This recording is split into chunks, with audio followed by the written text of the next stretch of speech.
course, I'd been reenacting Napoleonics for 17 years, and I think I was beginning to feel a few withdrawal symptoms.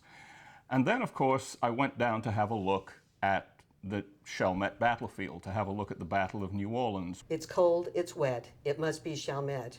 And I began to realize that here, on this little field, some of the greatest regiments of the Napoleonic Wars met one of the greatest defeats they'd ever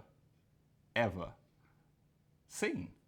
Nonetheless, the more I looked at it, the more I read about it, the more fascinated I became by the Battle of New Orleans and by the men that fought it. And right back then, I thought, we have to do something for the Battle of New Orleans. We all still want to be those guys. I can't imagine not wanting to tell their story. Well, of course, I have so many ancestors, you know, victim of inbreeding that I am.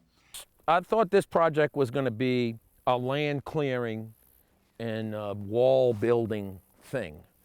And as I got to meet people involved and understand the lengths they go to participate, towards the end of the project, participants would come in and camp, and just to see the enthusiasm just kind of made me want to be a part of it. We all came together and really, to me, put on a world-class event.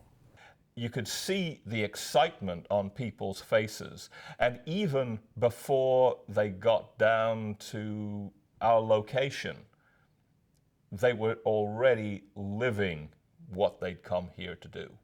If you think about it, New Orleans has always welcomed costuming or uniforms in ways that go back almost as far as the battle with Mardi Gras.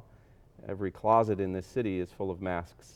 A number of us thought that there should be some special things that would involve not only soldiers on the battlefield, but all of those other people that were involved, such as civilians or laundresses, and do something for them and also for the soldiers that did not involve being on the battlefield. The dinner itself, and then the dancing afterwards, the whole evening was magical.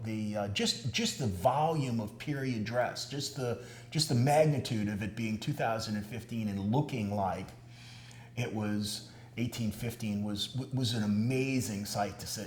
It was wildly successful.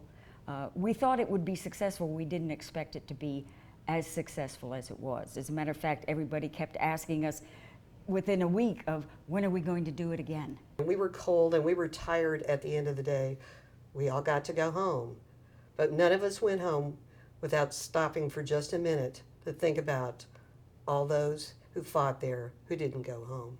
6 months later, we returned to the site, and I was thinking about what we had done earlier in the year.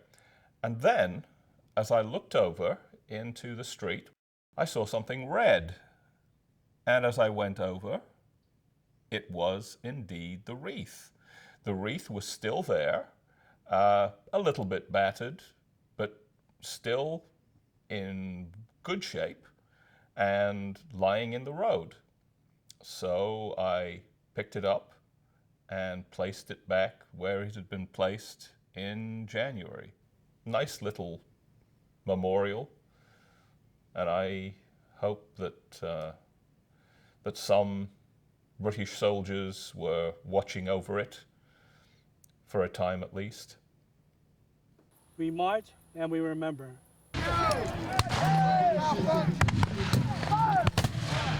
As we marched away from the church toward the cemetery, folk in uniform from the 7th, the young man who portrayed Jordan Banks and Noble and the descendants of Jordan, all I could think of was, I can see him smiling down on all of us saying, thank you, thank you, thank you, at last. And what we have is memories. Not memories of a week, but memories of 25 years getting to that week. And one thing that goes through the mind is it worth it? We are such stuff as dreams are made on.